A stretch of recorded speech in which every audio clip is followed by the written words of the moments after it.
Sizga boqib turgan bu tiyron ko'zlar meniki emas do'stlar.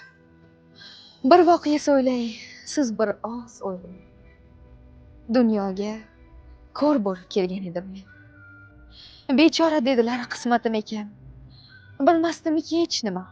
Yo kunduz nima, bahor o'zi nima, yo yulduz nima.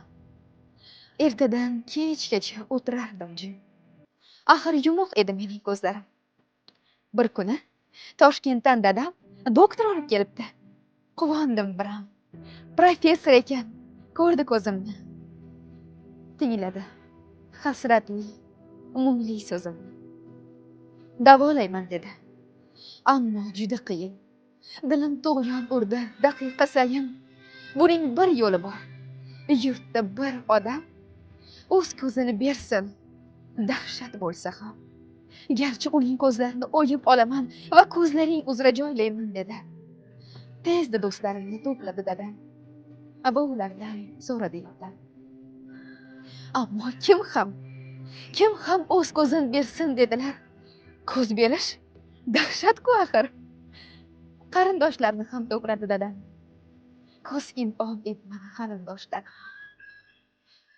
Bir kuni hovlida o'tirgandim jim. Hayhot uydan eshitildi achchiq bir faryod. Oh, onam faryodi nega chinqirdi? Irg'ib tursam o'rnimda, kimdir qo'limdan tutdi. Operatsiyadan so'ng bir hafta o'tgach, uni rus tabibi ijozat etgach, dokani ko'zimdan oldim u shartta. Dunyoni ko'rdim men birinchi marta. Oh, bu dunyo, yer osmon, odamlarni ko'rdim hoynahoy. Onajon deb yugurib borsam, men nodon. Harom bu dunyo. Onam ko'zlari ko'r edi. Ingri dardi juda zo'r edi. Paypaslanib qo'limdan chiqdi.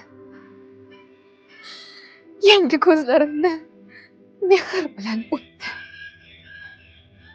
Sizga boqib turgan bu tiyron ko'zlar meniki emas do'stlar. Onajonimniki.